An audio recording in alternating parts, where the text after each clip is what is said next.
নমস্কাৰ, welcome to our YouTube channel. আমি গুৱাহাটী হাইকোৰ্টৰ কাৰণে জিকে মক টেষ্ট এটা ষ্টাৰ্ট কৰিছিলোঁ। আজি তাৰে 3 নম্বৰ মক টেষ্ট হয়। চ' আহক আজিৰ মক টেষ্টটোত বহুতকেইটা ইম্পৰ্টেণ্ট কুৱেশ্যন লৈছোঁ, সেইবোৰ আমি প্ৰেক্টিছ কৰোঁ। আমাৰ প্ৰথম কুৱেশ্যনটো হৈছে who among the following is the first Assamese translator of the Ramayana. যি মহাকাব্য ৰামায়ণ আছে, ৰামায়ণৰ প্ৰথম অসমীয়া ট্ৰান্সলেটৰ কোন হয়?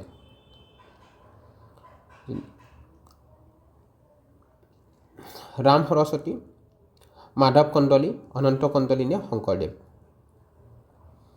চ' কাৰেক্ট এনচাৰ হ'ব মাধৱ কন্দলীদেৱ। তেখেতে মাধৱ কন্দলীদেৱক তেখেতে যি বাল্মীকি ৰামায়ণ কোনে ৰচিত কৰিছিলে আপোনালোকে জানে? বাল্মীকি কৰিছিলে। বাল্মীকিয়ে কৰিছিল। বাল্মীকিৰ যি বাল্মীকিৰ ৰামায়ণখন তেখেতে কি কৰিছিলে? অসমীয়াত ট্ৰান্সলেট কৰিছিল আৰু অসমীয়াৰ কি হিচাপে কৰিছিলে?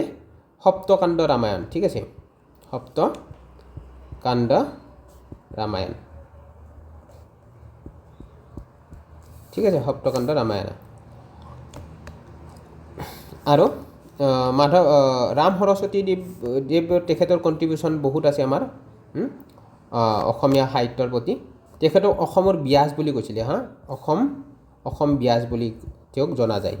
ৰাম সৰস্বতীক তেখেতে কি কৰিছিল? যি মহাভাৰত আমাৰ গ্ৰন্থখন আছিলে, মহাভাৰত যি গ্ৰন্থখন আছিলে, এণ্টায়াৰ মহাভাৰত গ্ৰন্থখন অসমীয়াত অনুবাদ কৰিছিল। ঠিক আছে, ৰাম সৰস্বতী দেৱে। আৰু সেইটো কাৰণে তেওঁক মানে অসম ব্যাস বুলি উপাধি দিছে। এটি কিমান 16th চেঞ্চুৰীৰ সময়ত, দেই মনত ৰাখিব। অনন্ত কন্দলী ভাগৱত যি পুৰাণ আছে,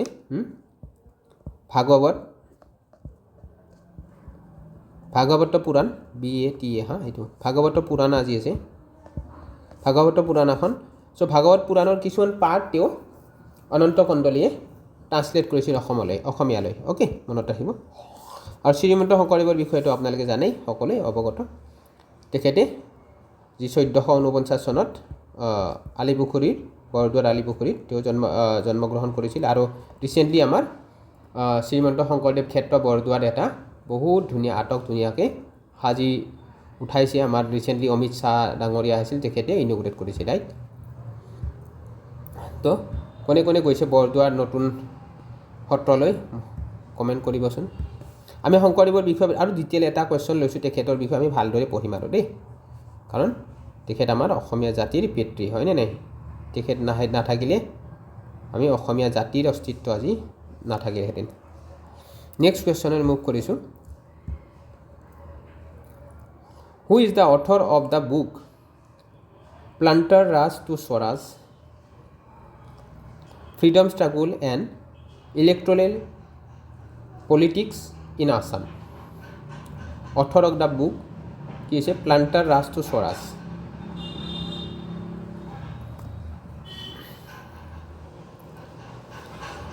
ডক্টৰ ইৰফান হাবিব, সূৰ্য কুমাৰ ভূঞা, ডক্টৰ অমলেন্দু গুহা নে Edward Gait? So' correct answer হ'ব অমলেন্দু গুহা। ডক্টৰ অমলেন্দু গুহাদেৱে কৰিছিলে। Okay, planter raj to swaraj. এইটো কি আছিলে? Freedom struggle and electoral politics in Assam. তো এইবিলাকত এইখন বুকত প্লাণ্টাৰ ৰাজ টু স্বৰাজৰ বৰ্ণনা আছে। অ'কে,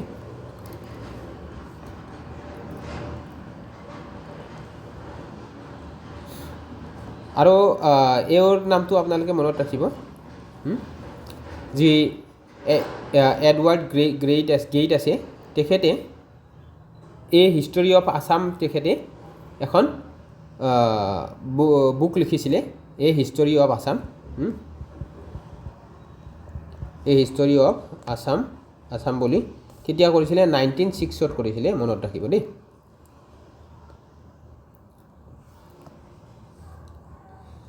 সো নেক্সট কুৱেশ্যনে মুভ কৰিছোঁ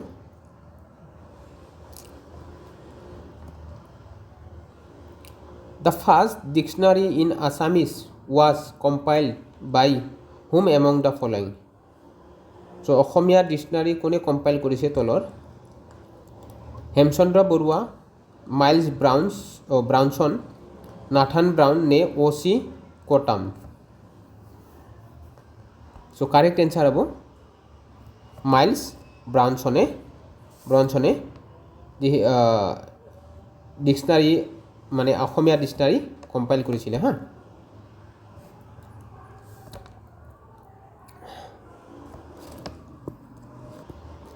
আৰু এইটো টাইম লাইনটো মনত ৰাখিব 1867ত কৰিছিল দেই 1867ত আৰু হেমচন্দ্ৰ বৰুৱাৰ বিষয়ে আপোনালোকে জানে কি কৰিছিলে তেওঁ যি আমাৰ ছেকেণ্ড কম্প্ৰিহেনচিভ ডিকশ্যনাৰী কি আছিল হেমকোষৰ ৰচয়িতা হেমচন্দ্ৰ গোস্বামী হা মনত ৰাখিব হেমকোষৰ ৰচয়িতা হেমচন্দ্ৰ গোস্বামী হয় আৰু এইটো পাব্লিছ কৰিছিলে 1900 চনত মনত ৰাখিব 1900 চনত হৈছিলে হেমকোষৰ খুদে হেমকোষ কেতিয়া পাব্লিছ হৈছিলে আৰু নাথান ব্ৰাউনডেভ কি আছে নাথান ব্ৰাউনডেভৰো কণ্ট্ৰিবিউশ্যন আছিলে তেওঁ কি কৰিছিলে তেওঁ ফাৰ্ষ্ট যি অসমীয়া গ্ৰামাৰ বুক আছিল না এছামিজ গ্ৰামাৰ বুক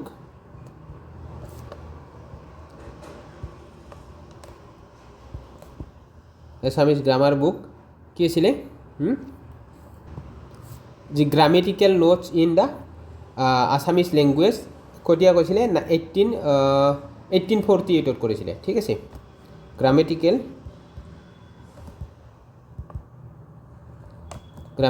নোটিছ হ'ব নোটিছ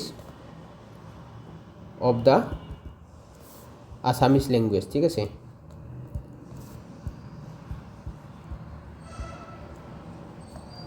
অ'কে কেতিয়া কৰিছিলে 1848ত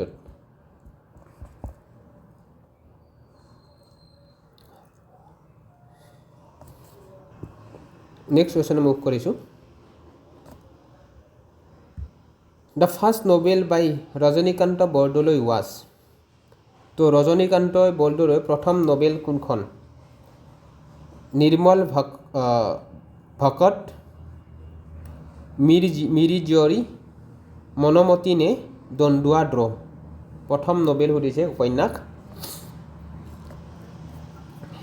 কি হ'ব মিৰি জীয়ৰী হয় হা মিৰি জীয়ৰীখন কি হয় মিৰি জীয়ৰী এখন লাভ ষ্টৰী হয় ঠিক আছে মিচিং কমিউনিটিৰ ওপৰত লাভ ষ্টৰী হয় অ'কে আৰু এইটো পাব্লিছ কৰিছিলে 1894ত কৰিছিলে ঠিক আছে মিৰি জীয়ৰী আৰু এইটো তেখেতৰ প্ৰথম নভেল আছিলে এইখন হা আৰু যি নিৰ্মল ভকত আছিলে এইখন এখন নভেল আছিলে এখন 1925ত এৰাউণ্ড 1925ত ৰচিত হৈছিলে হা এইখন মানে যি বৈষ্ণৱেত আমাৰ বৈষ্ণৱ ভক্ত আছিল না ভক্তসকলৰ ওপৰত এইখন নভেল অ'কে নিৰ্মল ভকত নামটো শুনিছিলে ভকত লিখা আছে আৰু মনমতীৰ এইখন বৰদলৈদেৱৰে হয় এই আটাইকেইখন ঠিক আছে মনমতীৰ কথা সুধে 1900 চনত হৈছিলে এইটো হা যেতিয়া আহোম কিংডম লাইক কনফ্লিক্ট হৈছিল না তেতিয়া যেনেকৈ মনমতীখনত বুৰ্মিজ যেনেকৈ বৰ্মাসকলে ইনভেড কৰিছিলে আমাৰ অসমত হা সেইখিনি সময়ত আৰু দন্দুৱা দ্ৰ তেওঁৰ অন্যতম আৰু এখন তেওঁৰ উপন্যাস হয় এইখন কি হৈছিলে মানে আমাৰ অসমৰ ইতিহাসৰ বিষয় আছে ইয়াতে ঠিক আছে দন্দুৱা দ্ৰ অ'কে চ' নেক্সট কুৱেশ্যনে মুভ কৰিছোঁ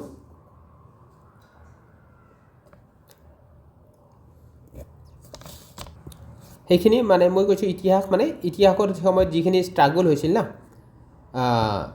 যি ৰিভলিউশ্যন হৈছিলে হা সেইবিলাকৰ ওপৰত আছিল দেই সেইখন দন্দুৱা দ্ৰখন মনত ৰাখিব so' next question which one of the following is the banker of the banks তো এইটো অলপ ইকনমিক্স টাইপৰ কুৱেশ্যন আহিছে বেংকাৰ অফ দ্য বেংকছ কাক বুলি কয় ৰিজাৰ্ভ বেংকক বুলি কয় হয়নে নাই আৰু reserve bank of India comment কৰিবাচোন ৰিজাৰ্ভ বেংক কেতিয়া এষ্টাব্লিছ হৈছিলে আৰু ডেটটোও ক'ব আপোনালোকে state bank of India public sector bank হয় হয়নে কমাৰ্চিয়েল পাব্লিক ছেক্টৰ বেংক হয় হা আৰু union bank of India public sector বেংকে হয় আৰু central bank of India public sector commercial বেংকে হয় হা যি ৰিজাৰ্ভ বেংকে কি কৰে ৰিজাৰ্ভ বেংকৰ কাম কি কৰে যি গোটেই বেংকছবিলাক আছে না বেংকছবিলাকক ৰেগুলেট কৰে হয়নে নাই যেনেকৈ ৰেপ' ৰেট হা এইবিলাক আদি তেওঁলোকে মানে ৰেগুলেট কৰে এইবিলাক ৰাইট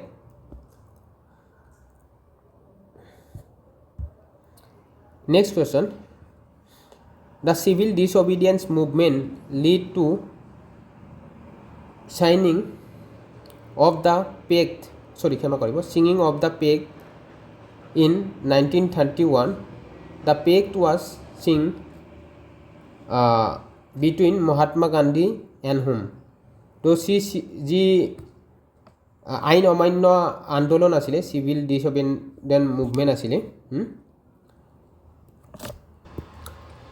এই আইন অমান্য আন্দোলনটো এটা পেক চিন মানে এটা পেক চাইন হৈছিলে কাৰ মাজত হৈছিলে মহাত্মা গান্ধী আৰু কাৰ মাজত হৈছে সুধিছে আমাক আশা কৰোঁ সকলোৱে জানিব এইটো কুৱেশ্যন লৰ্ড ইউৰিনৰ মাজত হৈছিলে 1931ত এইটো পেকটো চাইন হৈছিলে এই পেকটো যি চাইন হৈছিলে সেই সময়ত মহাত্মা গান্ধীয়ে চিভিল ডিছঅবিডিয়েন্ট মুভমেণ্ট কণ্টিনিউ কৰিছিল আৰু এই পেকটোৰ জৰিয়তে আৰু আপোনালোকে ৰাউণ্ড টেবুলৰ কথা সুধিছে ৰাউণ্ড টেবুল কনফাৰেন্স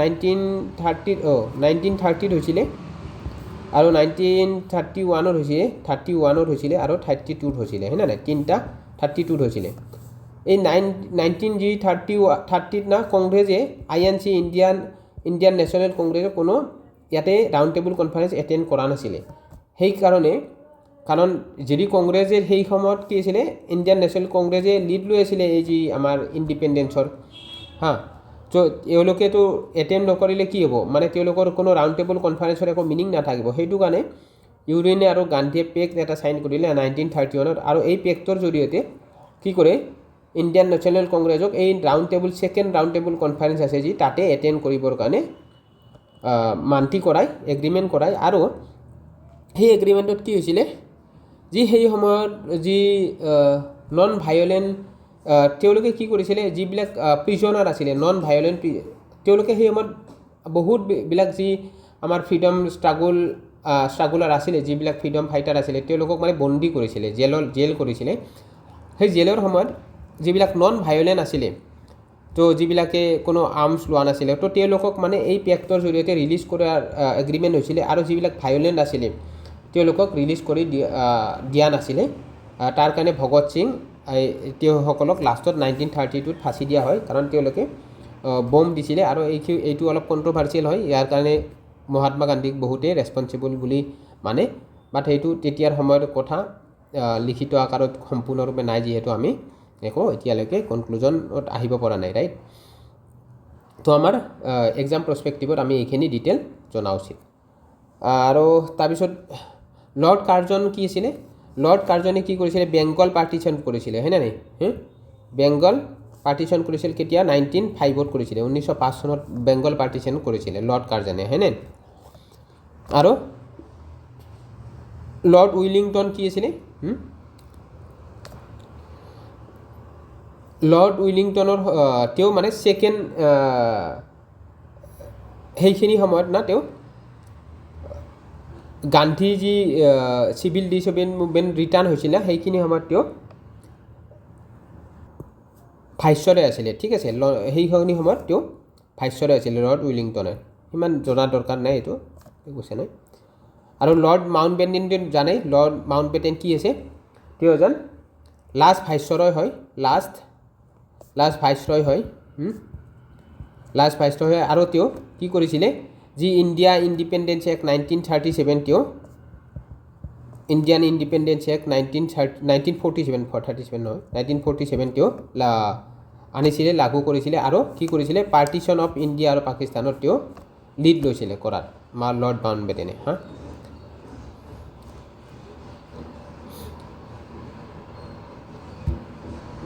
চ' নেক্সট কুৱেশ্যনত মোক কৰিছোঁ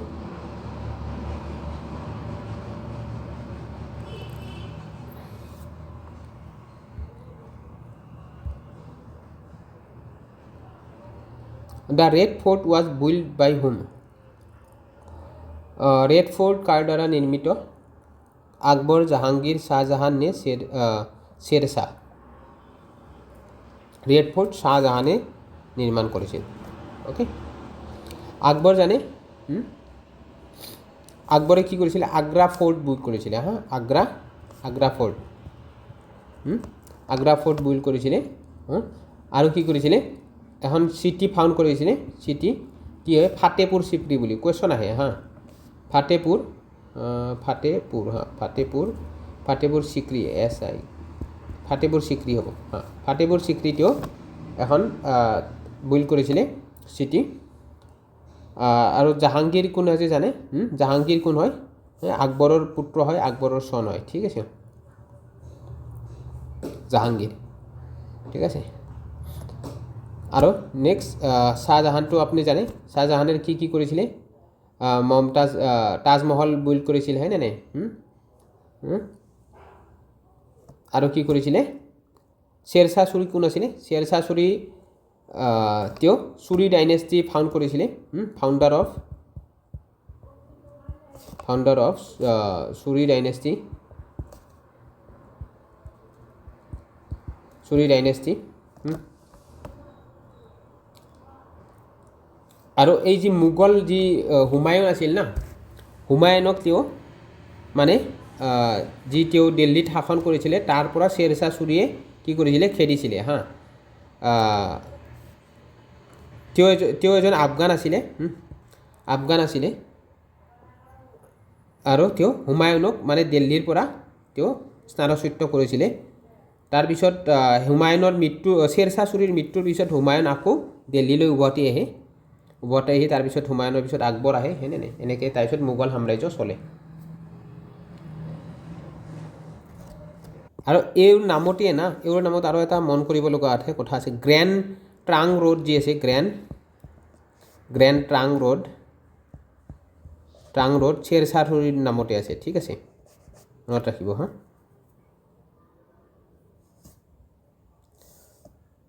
নেক্সট কুৱেশ্যনে মুভ কৰিছোঁ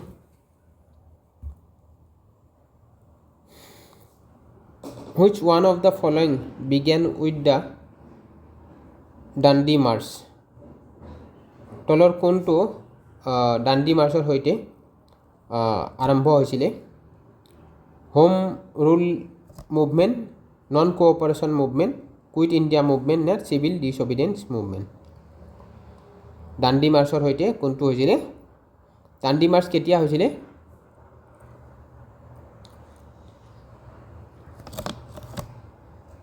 ডাণ্ডি মাৰ্চ 12 মাৰ্চত হৈছিলে নে নাই এইটো সকলোৱে জানিব লাগে 12 মাৰ্চ 1930 হৈছিলে তো সেইখিনি সময়তে কি হৈছিলে চিভিল ডিছঅবিডিয়েণ্ট মুভমেণ্টৰ ষ্টাৰ্ট হৈছিলে দেই বিজ্ঞান হৈছিলে অ'কে হোম ৰুল মুভমেণ্ট কি হৈছিলে হোম ৰুল মুভমেণ্ট কোনে কৰিছিলে আপোনাৰ যোৱা ক্লাছত অলৰেডি কৈছোঁ হা এনি বেচেণ্ট আৰু বাল গংগাধৰ তিলক BGT হা বাল গংগাধৰ তিলকে ষ্টাৰ্ট কৰিছিলে হা 1916ত কৰিছিলে 1916 যোৱাকালিৰ ক্লাছত লাষ্ট ক্লাছত আমি আলোচনা কৰিছিলোঁ আৰু নন কোঅপাৰেশ্যন মুভমেণ্ট কেতিয়া হৈছিলে মনত ৰাখিব এইবিলাক চব আপোনাৰ মুখত থাকিবলৈ 1920ত হৈছিলে হয়নে নাই আৰু কি কৰিছিলে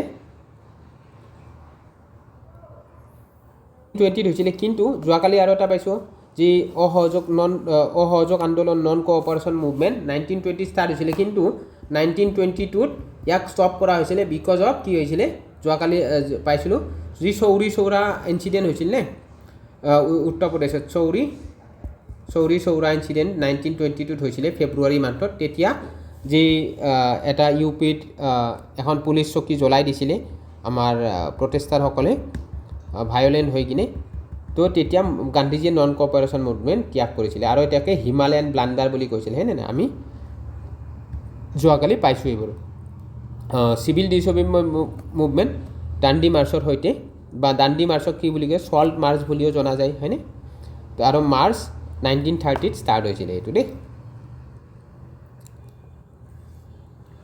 নেক্সট কুৱেশ্যন মুভ কৰিছোঁ।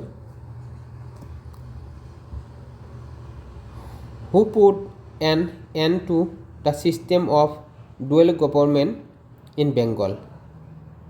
তো ডুৱেল গভৰ্ণমেণ্ট বেংগল ছিষ্টেমটো কোনে এণ্ড কৰিছিলে সুধিছে। Lord Clive, Warren Hasting, Lord Bentinck নে লৰ্ড ইউৰিন? লৰ্ড ক্লাইভে কৰিছিলে ডুৱেল গভৰ্ণমেণ্ট এণ্ড কৰিছিলে লৰ্ড ক্লাইভে। ঠিক আছে।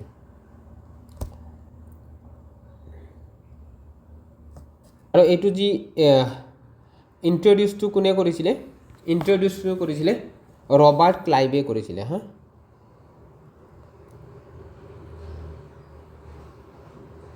ক্ষমা কৰিব, এইটো ৰবাৰ্ট ক্লাইভ লৰ্ড ক্লাইভ একে হয়।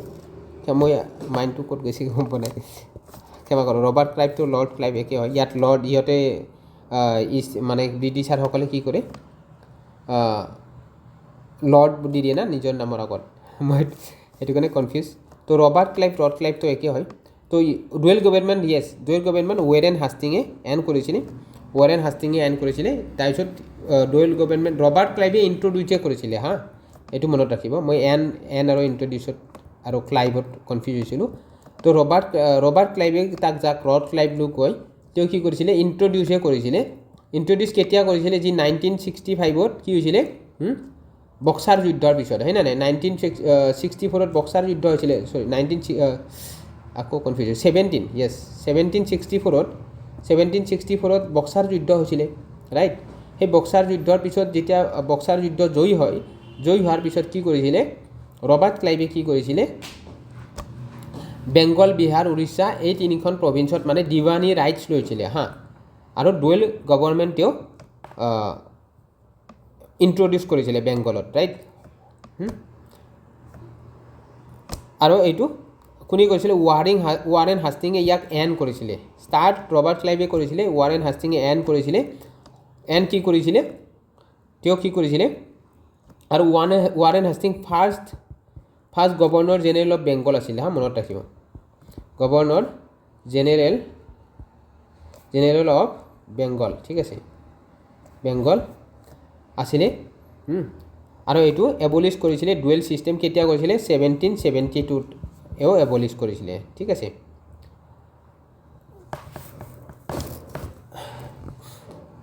আৰু লৰ্ড বেণ্টিক কোন আছিলে? লৰ্ড বেণ্টিক কি আছিলে? তেওঁ সতী প্ৰথা যি আছে আমাৰ, এবলিউশ্যন অফ সতী প্ৰথাৰ বাবে তেওঁ মানে কণ্ট্ৰিবিউশ্যন আছিলে। এবলিউশ্যন অফ সতীৰ। আৰু ইয়াত সহায় কৰিছিলে ৰাজা ৰামমোহন ৰায়দেৱেও ইয়াতে সহায় কৰিছিলে। ঠিক আছে। ৰাজা ৰামমোহন ৰায় কোন আছিলে? ব্ৰহ্ম সমাজৰ প্ৰতিষ্ঠাপক আছিলে। ব্ৰহ্ম সমাজ কেতিয়া প্ৰতিষ্ঠা হৈছিলে? 1828 হৈছিলে, ৰাইট? আৰু লৰ্ড ইউৰিন জানে? লৰ্ড ইউৰিনে কি কৰিছিলে?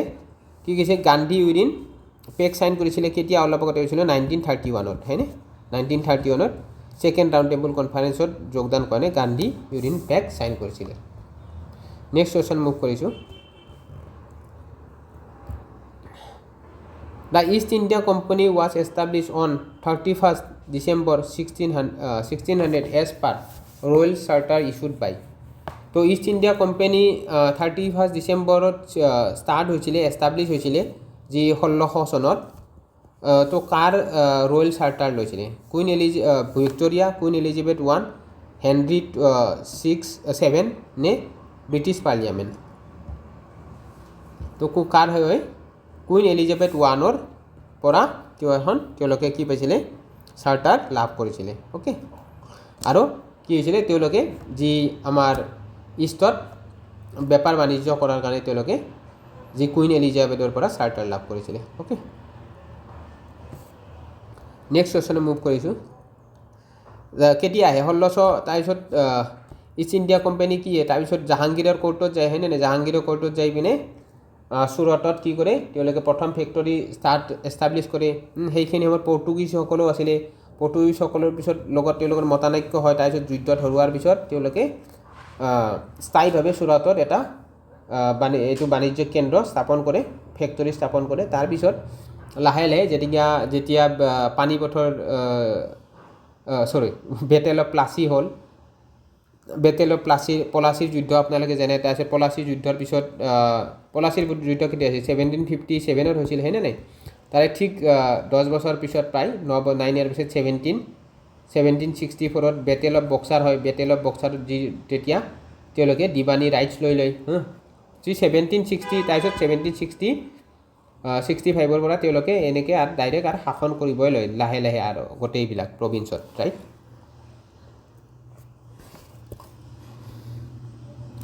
ক্ষমা কৰিব, দুই এবাৰ লাইক মিষ্টেক হৈছে অলপ। মই জল্দি যাব বিচাৰিছোঁ কাৰণ বহুতকেইটা কুৱেশ্যন আছে, অলৰেডি 30 মিনিটছ হ'ব এতিয়া। আজি অলপ বেছি এক্সপ্লেইন কৰিছোঁ, তো তাৰ কাৰণে অলপ টাইম লৈছে। Next question, who among the following king was credited with establishing the equivalent of a modern postal delivery system in India? Humayun, Ashoka, কুৱালি কুতুব শ্বাহ নে শ্বেৰশ্বাহ ছুৰী? তো কাৰেক্ট এনচাৰ হ'ব ইয়াতে শ্বেৰশ্বাহ ছুৰী। হুমায়ুনৰ কথা অলৰেডি আমি ক'লোঁ হয়নে নাই? হুমায়ুনৰ কথা কি আমি অলৰেডি পাতিলোঁ। অশোক কোন আছিলে? মৌৰ্য বংশৰ এজন বিখ্যাত শাসক আছিলে। অশোকৰ বিষয়ে আমি ডিটেইল ভালদৰে আৰু পিছত কুৱেশ্যন নহ'লে আমি পঢ়িম হা, ঠিক আছে। অশোকৰ কাৰণ এইটো কুৱেশ্যনত কৰিব গ'লে টাইম লাগিব। অশোকৰ কাৰণে আমি কিং অশোকৰ কাৰণে অশোকে শেষত কি কৰে, যেতিয়া কালিংগ যুদ্ধ হৈছিল, কালিংগ যুদ্ধ কেতিয়া হৈছিল? জাষ্ট 261 BC হৈছিলে হয় নাই? 261 BC হৈছিলে। তো সেই সময়ত মানে কালিংগত বহুতখিনি যেতিয়া মানুহৰ সেইখিনি সময়ত নিহত হৈছিলে কালিংগ যুদ্ধৰ সময়ত, তো তেতিয়া তাৰ বহুত অন্তৰত আঘাত পাইছিলে দেখি কিনে, ৰক্ত দেখি কিনে। তাৰপিছত তেওঁ বুদ্ধিজিম একচেপ্ট কৰি লয়, মানে অহিংস নীতি তেওঁ একচেপ্ট কৰে, ৰাইট। তেওঁৰ পুত্ৰ আছিলে মহেন্দ্ৰ আছিলে হয়নে, ৰাইট? মহেন্দ্ৰ হয়নে? মহেন্দ্ৰ আৰু কোন আছে? প্ৰিয়দৰ্শিনী। তেওঁলোকে শ্ৰীলংকালৈকে যায় হয়নে? শ্ৰীলংকাত যাই কিনে বুদ্ধ ধৰ্ম প্ৰচাৰৰ কাৰণে তেওঁলোকে অশোকাই পঠিয়ায় তেওঁলোকক। ইন হুইচ ইয়াৰ শ্ৰীমন্ত শংকৰদেৱ বন? আচ্ছা, শ্ৰীমন্ত শংকৰদেৱৰ বিষয়ে মই কৈছিলোঁ আপোনালোকক কুৱেশ্যন। তো এইটো সকলোৱে জানিব 1449 চনত হয়নে? তো শ্ৰীমন্ত শংকৰদেৱ আমাৰ কি হয়? তেখেতে আলিপুখুৰীত, বৰদোৱাৰ আলিপুখুৰীত জন্মগ্ৰহণ কৰে হয়নে? আৰু আমাৰ অসমীয়া জাতিৰ পিতৃ হয়। আৰু তেখেতৰ যি লিটাৰেচি কণ্ট্ৰিবিউশ্যন আছে, তেওঁ মেজৰ ৱৰ্ক কেইখন আমি আলোচনা কৰোঁ। কীৰ্তন ঘোষা লিখিছিলে হয়নে নাই? কীৰ্তন ঘোষা আৰু কি লিখিছিলে তেওঁৰ লিটাৰেচি কণ্ট্ৰিবিউশ্যন ভাগৱত লিখিছিলে হা, অসমীয়া ট্ৰান্সলেট কৰিছিলে ভাগৱত অসমীয়া ট্ৰান্সলেট কৰিছিলে হে। গুণমালা লিখিছিলে। গুণমালা কি হয়? এইখন চামাৰী অফ ভাগৱত পুৰাণা হয় হা, চামাৰী অফ ভাগৱত পুৰাণ, ঠিক আছে। গুণমালাখন বা অতি মানে পুৰা সংক্ষেপে লিখিছিলে গুণমালাখন। আৰু কি লিখিছিলে? ৰুক্মিণী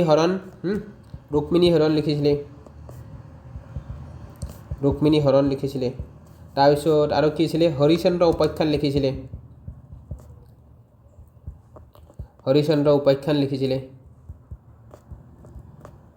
লিখিছিলে, ঠিক আছে। স্পেলিং দুই এটা ভুল হ'ব পাৰে, আপোনালোকে মই যিখিনি কৈছোঁ সেইখিনি শুনিব। আৰু তেওঁৰ যি কি আছিলে ড্ৰামা আছিলে হা, ড্ৰামা এইবিলাক কি ড্ৰামা, অংকীয়া নাট তেওঁ ইণ্ট্ৰডিউচ কৰিছিলে হয়নে নাই? অংকীয়া নাট কৰিছিলে NAAT হ'ব হা, অংকীয়া নাট কৰিছিলে হয়নে নাই? আৰু কি কৰিছিলে? তেওঁ ভাওনাও কৰিছিলে হয়নে নাই? আৰু কি কৰিছিলে? তেওঁৰ কেইখনমান নাটক আছিলে, কি আছিলে? পত্নী প্ৰসাদ আছিলে, পত্নী প্ৰসাদ আছিলে। আৰু কি আছিলে? কালিয়া দমন আছিলে, কালিয়া দমন আছিলে কালিয়া দমন আছিলে আৰু ৰুক্মিণী হৰণ আছিলে এইবিলাক নাট আছিলে ঠিক আছে এইবিলাক পত্নী প্ৰসাদ কালিয়া দমন ৰুক্মিণী হৰণ এইবিলাক নাট আছিলে ঠিক আছে নাটক আছিলে তো শ্ৰীমন্ত শংকৰদেৱৰ আমি জাষ্ট কেইটামান তথ্য আৰু ল'লোঁ নেক্সট কুৱেশ্যনে মুভ কৰিছোঁ Dr. Bhupen Hazarika began his career as a teacher in which of the following universities? Dr. Bhupen Hazarika দেৱে তেখেতৰ কেৰিয়াৰ ষ্টাৰ্ট কৰিছিলে তলৰ এজ এ টিচাৰ হিচাপে কোনটো ইউনিভাৰ্চিটিত Banaras Hindu university Dibrugarh university Columbia university USA নে Guwahati university so' Guwahati university হয় ঠিক আছে চ' কলম্বিয়া ইউনিভাৰ্চিটিত তেওঁ PhD কৰিছিলে PhD কৰিছিলে দেই ক'ত কৰিছিলে মাছ কমিউনিকেশ্যনত তেওঁ PhD কৰিছিলে কলম্বিয়া ইউনিভাৰ্চিটি USA দেই তাৰপিছত তাতে তাৰ পৰা ৰিটাৰ্ণ কৰি আহি কিনে তেওঁ গুৱাহাটী ইউনিভাৰ্চিটিত তেওঁ এজ এ টিচাৰ হিচাপে কাৰ্য আৰম্ভ কৰে অ'কে আৰু বেনাৰস হিন্দু ইউনিভাৰ্চিটিত তেওঁ কি কৰিছিলে তেওঁ BA বেচেলৰ অফ আৰ্টছ আৰু MA তেওঁ কি কৰিছিলে ডিগ্ৰী কমপ্লিট কৰিছিলে কেতিয়া ভূপেন হাজৰিকাই ভাৰত ৰত্ন পাইছিলে কমেণ্ট কৰিবচোন এবাৰতো আহিছিল অলপ কণ্ট্ৰভাৰ্চি টাইপ আপোনালোকে কমেণ্ট কৰিব কুৱেশ্যন আহিব পাৰে When was the Indian National Congress formed? তো ভাৰতীয় নেশ্যনেল কংগ্ৰেছ কেতিয়া ফৰ্ম হৈছিলে কেতিয়া হৈছিলে ডিচেম্বৰ 1885 হৈছিলে কিমান 28 ডিচেম্বৰ দেই 28 ডিচেম্বৰ মনত ৰাখিব 28 ডিচেম্বৰ 1885 আৰু ক'ত হৈছিলে ঠাইখন সোধে কেতিয়া ডেটটোতো সকলোৰে মনত থাকে ঠাইটো অন কৰিছে না গোকুল দাস তেজপাল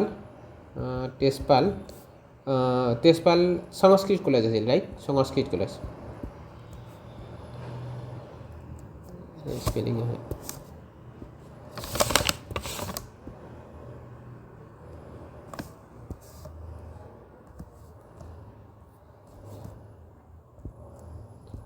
সংস্কৃত কলেজ গোকুল দাস তেজপাল সংস্কৃত কলেজ ক'ত হয় বম্বেত হয় তেতিয়াৰ বম্বে হয় আৰু কিমানটা ডেলিগেটছ আছিলে 72টা ডেলিগেটছ আছে মনত ৰাখিব এইটো মনত ৰাখিব নাম্বাৰটো সেইটো কি হ'ল এই যি ফাৰ্ষ্ট কংগ্ৰেছ ছেছন আছে তাতে তেওঁলোকে 72টা ডেলিগেটছে জইন কৰিছিলে ফাৰ্ষ্ট কংগ্ৰেছ ছেছনত মনত ৰাখিব দেই next question Which of the following institution was not founded by Mahatma Gandhi? তলৰ কোনটো সংস্থা মহাত্মা গান্ধীয়ে স্থাপন কৰা নাছিলে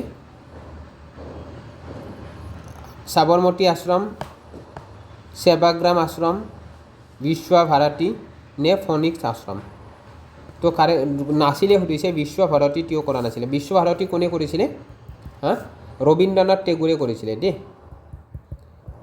ৰবীন্দ্ৰনাথ টেগৰদেৱে কৰিছিলে ক'ত কৰিছিলে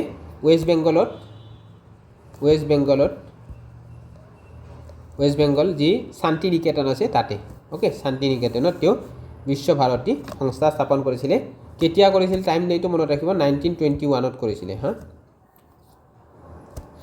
ৰবীন্দ্ৰনাথ টেগৰে নাইটহুড উপাধি কেতিয়া ত্যাগ কৰিছিলে কমেণ্ট কৰিবচোন যদি আপোনালোকে জানে আৰু সাবৰমতী আশ্ৰম মহাত্মা গান্ধীয়ে ফাউণ্ড কৰিছিলে কাৰেক্ট হয় হয়নে নাই এইটোতে আৰু সেৱাগ্ৰামো মহাত্মা গান্ধীয়ে ফনিক্স মহাত্মা গান্ধীৰ প্ৰথম ইনষ্টিটিউশ্যন হয় এইটো যি 1904 চনত ক'ত কৰিছিলে সাউথ আফ্ৰিকাত কৰিছিলে সাউথ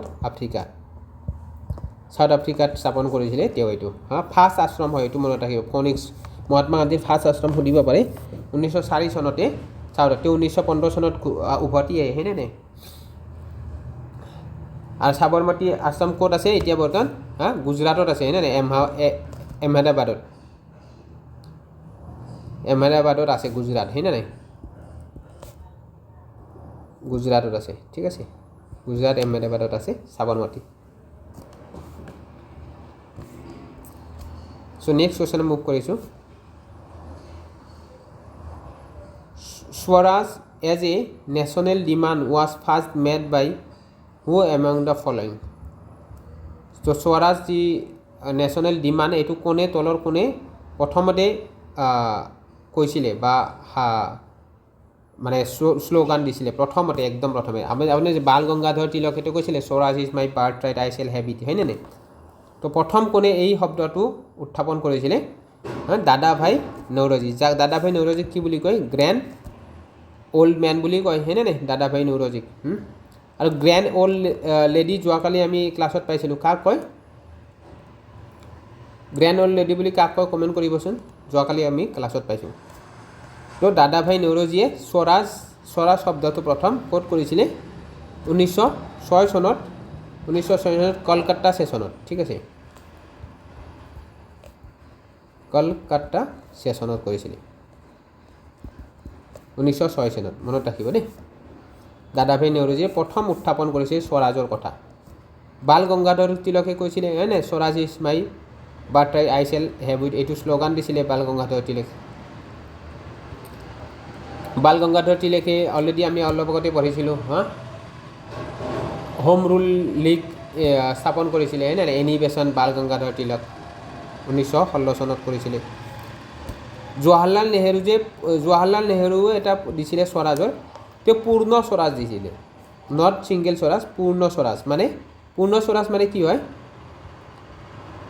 কমপ্লিট ইণ্ডিপেণ্ডেঞ্চ বিচাৰিছিলে জৱাহৰলাল নেহৰুৱে, আৰু এইটো 1929 চনত কৰিছিলে, 1929 চনত।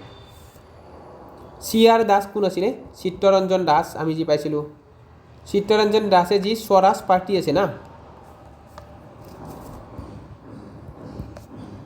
স্বৰাজ পাৰ্টি তেওঁ ফাউণ্ড কৰিছিলে। চিত্তৰঞ্জন দাস আৰু কোন আছিলে? 1923 চনত চিত্তৰঞ্জন দাস আৰু মতিলাল নেহৰুৱে ফাউণ্ড কৰিছিলে স্বৰাজ পাৰ্টিটো। চিত্তৰঞ্জন দাস, CR দাস বুলি কয়, আৰু মতিলাল নেহৰুৱে, মনত ৰাখিব, 1923 চনত। স্বৰাজ মানে কি হয়? চেল্ফ ৰুল, হয় নে নাই? চ' নেক্সট কুৱেশ্যন মুভ কৰিছোঁ। The first movement launch against the British in India was. প্ৰথমটো ব্ৰিটিছৰ এগেইনষ্টত মুভমেণ্ট লঞ্চ কোনটো মুভমেণ্ট হৈছিলে? স্বদেশী মুভমেণ্ট, খিলাফত মুভমেণ্ট, কুইট ইণ্ডিয়া মুভমেণ্ট নে নন কোঅপাৰেশ্যন মুভমেণ্ট? প্ৰথমটো মুভমেণ্ট হৈছিলে স্বদেশী মুভমেণ্ট হৈছিলে, আৰু ইয়াৰ কাৰণটো কি আছিলে? যি 1905 চনত বেংগল পাৰ্টিশ্যন হৈছিলে, কাৰ দ্বাৰা হৈছিলে? লৰ্ড কাৰ্জনৰ দ্বাৰা হৈছিলে। অলৰেডি আমি পাইছিলোঁ অলপ আগতে, লৰ্ড কাৰ্জনে কৰিছিলে বেংগল পাৰ্টিশ্যন, আৰু তাৰে বিপক্ষে গৈ স্বদেশী মুভমেণ্ট আৰম্ভ হৈছিলে। খিলাফত মুভমেণ্ট কেতিয়া হৈছিলে? 1919 চনত হৈছিলে। 1919 চনৰ পৰা 1924 চনলৈকে খিলাফত মুভমেণ্ট হৈছিলে। আৰু কুইট ইণ্ডিয়া মুভমেণ্ট কেতিয়া হৈছিলে? 1942 চনত হৈছিলে। 1942 চনত কুইট ইণ্ডিয়া মুভমেণ্ট হৈছিলে। কেতিয়া হৈছে? ৱৰ্ল্ড ৱাৰ ছেকেণ্ডৰ সময়ত কুইট ইণ্ডিয়া মুভমেণ্ট আৰম্ভ হৈছিলে দেই, মনত ৰাখিব। নন কোঅপাৰেশ্যন মুভমেণ্ট কেতিয়া হৈছিলে? অসহযোগ আন্দোলন আমি অলৰেডি পালোঁ, 1920 চনত হৈছিলে। তাৰপিছত এন কেতিয়া হৈছিলে?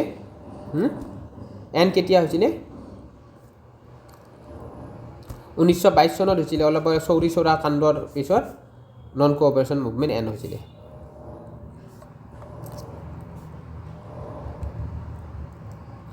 Next question. The first peasant uprising in Assam against the British was known as which one of the following? তো অসমৰ যি প্ৰথম কৃষক বিদ্ৰোহ হৈছিল সেইটো যি ব্ৰিটিছৰ বিৰুদ্ধে, সেইটো তলৰ কোনটো হয়? পাথৰুঘাটৰ ৰাইজমেল না বাৰণ, বেটেল অফ ইটাখুলি, ফুলগুৰি ধৱা নে ৰঙিয়া ৰাইজমেল, ক্ষমা কৰিব। তো প্ৰথম পিজেণ্ট আপৰাইজিং হৈছিল আমাৰ অসমত ফুলগুৰি ধৱা বুলি কয়, হয়নে নাই? পাথৰুঘাটক কি বোলে? অসমৰ জলিয়ানৱালা বাগ বুলিও অভিহিত কৰা হয়, হয়নে নাই? বহুত মানুহক অপেন ফায়াৰ কৰিছিল। তো ফুলগুৰি ধৱা হৈছিলে কেতিয়া হৈছিলে? 1861ত হৈছিলে দেই, মনত ৰাখিব টাইম লাইনটো। আৰু পাথৰঘাট ৰাইচ মিল কেতিয়া হৈছিলে 1894 হৈছিলে হা বেটেল অফ ইটাখুলিটো জানে 1682 হৈছিলে 1682 হৈছিলে ঠিক আছে এইটোতো মোগল আৰু আহোমৰ ক্ষেত্ৰত হৈছে এইটো আৰু ৰঙিয়া ৰাইচ মিল হৈছিলে মানে সেম সময়ত হৈছিলে লাইক 1893 1904 হৈছিলে 1893 বা 94 এইখিনি সময়তে হৈছিলে হা একজেক্ট টাইম এই সেম টাইমতে হৈছিলে ৰঙিয়া ৰাইচ মিলটো পাথৰঘাটৰ সময়তে তো প্ৰথমটো হৈছে ফুলগুৰি ধবা বুলি হয় ঠিক আছে ফুলগুৰি ক'ত আছে সেইটো মনত ৰাখিব নগাঁও ডিষ্ট্ৰিক্টত আছিল হা নগাঁও ডিষ্ট্ৰিক্টত ঠিক আছে so' next question who organise Mrityu Bahini in fighting for Indian independence in Assam তো মৃত্যু বাহিনী কোনে অৰ্গেনাইজ কৰিছিলে চন্দ্ৰপ্ৰভা শইকীয়ানী কনকলতা বৰুৱা পুষ্পলতা দাস নে পদুমী নাথ চ' কাৰেক্ট এনচাৰ হ'ব পুষ্পলতা দাস ঠিক আছে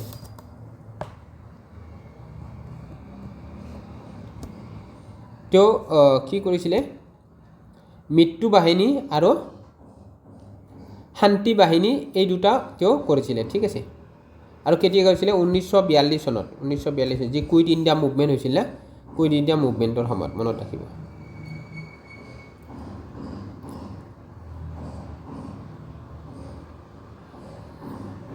আৰু যি চন্দ্ৰপ্ৰভা শইকীয়ানী আছিলে তেওঁ এটা ফ্ৰীডম ফাইটাৰ আছিলে অসমৰ ৰাইট হয়নে আৰু কনকলতা বৰুৱা কোন আছিলে যি আমাৰ ইয়াং লেডি আছিলে হয়নে তেখেত কি হৈছিলে কুইট ইণ্ডিয়া মুভমেণ্ট গহপুৰত তেওঁ মানে সেইখিনি সময়ত তেওঁ মাৰ্টিয়াৰ হৈছিলে হয়নে শ্বহীদ হৈছিলে 1942 চনৰ সময়ত আৰু তেওঁ কি কৰিছিলে আমাৰ যি জাতীয় পতাকাখন ইণ্ডিয়ান ফ্লেগটো মানে তেওঁ প্ৰচেছনত ভাগ লৈছিলে হা ভাগ লৈ পুৰা আগভাগ লৈছিলে আগভাগ লৈ কিনে তেওঁ তাৰপিছত পুলিচৰ গুলীবৰ্ষণত মৃত্যু হয় তেওঁ নেক্সট কুৱেশ্যন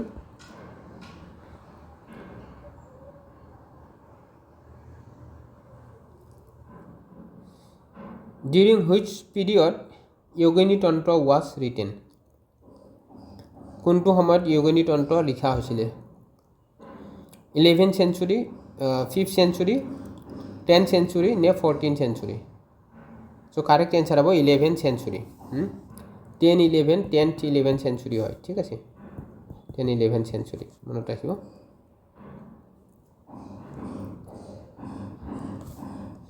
so next য়োগিনী তন্ত্ৰত আমাৰ কি আছে প্ৰাগজ্যোতিষপুৰৰ কথা উল্লেখ আছে হয়নে সোৰ্স পাও যদি পাও প্ৰাগজ্যোতিষপুৰৰ কথা আমি য়োগিনী তন্ত্ৰৰ জৰিয়তে পাওঁ কালিকা পুৰাণ য়োগিনী তন্ত্ৰ the right to education belongs two which of the following categories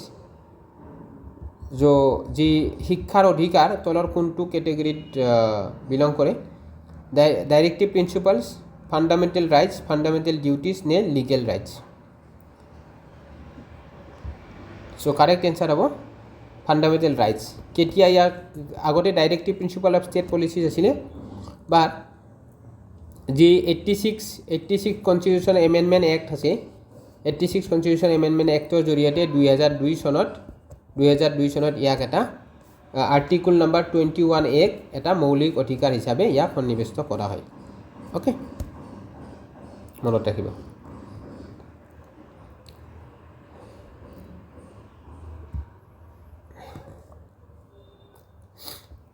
next question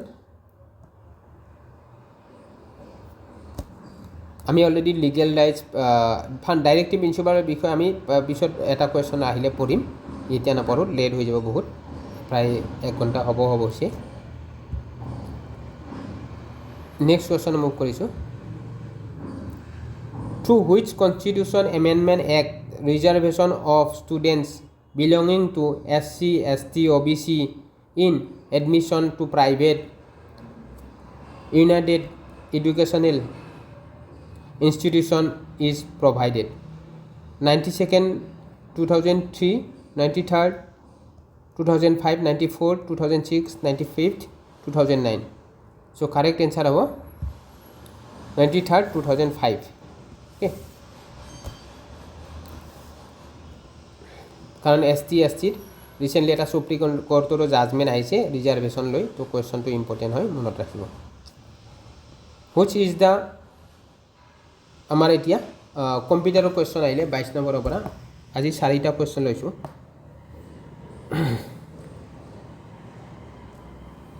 চ' এতিয়া আমাৰ কম্পিউটাৰৰ কুৱেশ্যন আমি ষ্টাৰ্ট কৰিম। Which is the interaction of the raw and column called is Excel, call in Excel.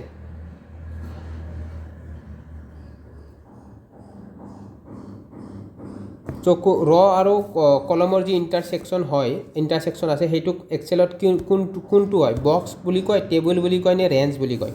ৰবিলাক কেনেকৈ থাকে আপোনাৰ এক্সেলত? এনেকৈ থাকে হেনে নাই? ৰছবিলাক এনেকৈ 1 নম্বৰ 2 নম্বৰ 3 নম্বৰ এনেকৈ থাকে হেনে নাই?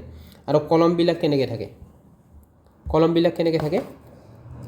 কলমবিলাক এনেকৈ থাকে হেনে নাই? এনে থাকে।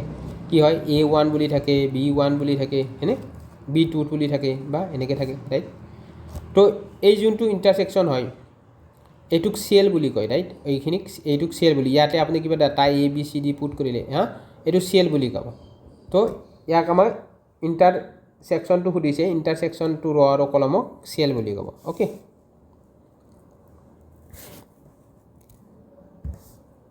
So next question, which shortcut key is used to save workbook in Excel? আমার যে এক্সেলৰ ওয়াৰ্কবুক শৰ্টকাট কি হয়? কোনটো সেভ হয়? কোনটো কৰিলে? Control S, control C copy, control V paste, control Z কি আনডু, কিবা এটা কৰিলে কন্ট্ৰোল Z মাৰিলে আনডু হৈ গ'ল, right?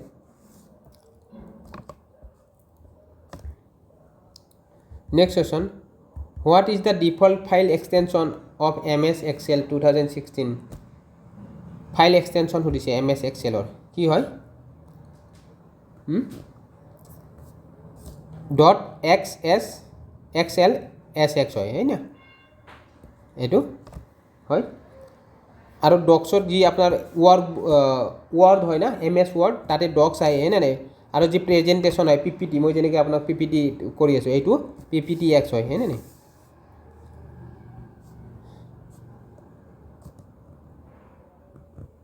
Which Excel features allow sorting and filtering of data? তো sorting আৰু filtering data কোনটো ফিচাৰ্ছে এলো কৰে? pivot table, data validation, conditional formatting নে auto filter? তো কারেক্ট অ্যান্সার হ'ব auto filter। Okay. pivot table কি কৰে জানে নাই? ই মানে কিবা এটা ডাটা আপোনালোকে এক্সেলত ক্ৰিয়েট কৰিলে, এইটো সামাৰাইজ কৰাৰ কাৰণে pivot table প্ৰয়োজন হয়। সো আমি অলৰেডি কৰ্পৰেটত কাম কৰিছোঁ, তো তাৰ কাৰণে এইবিলাক আমাৰ ডেইলি কাম আছিলে। ওকে। সো এইবিলাক বহুত ইউজ হয়, এইটো জনা দৰকাৰ। আপোনালোকে যেতিয়া ছাৰ্ভিচ জইন কৰিব তেতিয়া গম পাব। সো আজিলৈকে ইমানটাই আছিলে। থেংকছ ফৰ ৱাচিং। অলপ ক্লাছটো দীঘলীয়া হ'ল, প্ৰায় 48 মিনিটছ 49 মিনিটছে হ'ল। মই 30 মিনিটছৰ ভিতৰত এণ্ড কৰিব চেষ্টা কৰোঁ। তো আজি অলপ বেছিকৈ ডিছক্ৰাইব কৰিব লগা হৈছে দুটামান পইণ্ট, আৰু সেইকেইটা এছেঞ্চিয়েল আছিলে। নকৰাকৈ ডাইৰেক্ট টু দ্য পইণ্ট গ'লে সোনকালেই হ'লহেঁতেন। চ' আপোনালোকৰ কাৰণে অলপ সময় বেছি ল'লোঁ, ক্ষমা কৰিব তাৰ কাৰণে। চ' আপোনালোকক ধন্যবাদ থাকিল যিসকলে পেচেঞ্চ লৈ চাইছে ক্লাছটো। আৰু কাইণ্ডলি এইটো আপোনালোকে যেনে চেনেলটো নতুন হয়, কাইণ্ডলি ইয়াক শ্বেয়াৰ কৰিব মেক্সিমাম, আৰু ছাবস্ক্ৰাইব কৰি যাব সকলোৱে। এনেকৈ আমি আমাৰ মক টেষ্ট ষ্টাৰ্ট কৰি থাকিম এক্সামৰ আগলৈকে। আৰু মই চেষ্টা কৰিম, এইবিলাক আটাইবোৰ PYQ হয় দেই। এইটো 2015 APSCত আহিছে। আগতে APSCৰ বহুত ইজি কুৱেশ্যন সুধিছিলে, আৰু কম্পিউটাৰবিলাকো PYQ হয়। চ' আপোনালোকে ছাপোৰ্ট কৰিব, ক্লাছবোৰ শ্বেয়াৰ কৰিব আৰু ছাবস্ক্ৰাইব কৰিব। আৰু মই আৰু 10টামান এনেকৈ টেষ্ট আনিব বিচাৰিম, আপোনালোকে কমেণ্ট কৰিব। 10টামান মই চেষ্টা কৰিম আনিবৰ কাৰণে এক্সামৰ আগলৈকে। Okay, thank U. লগ পাম নেক্সট ক্লাছত। ধন্যবাদ।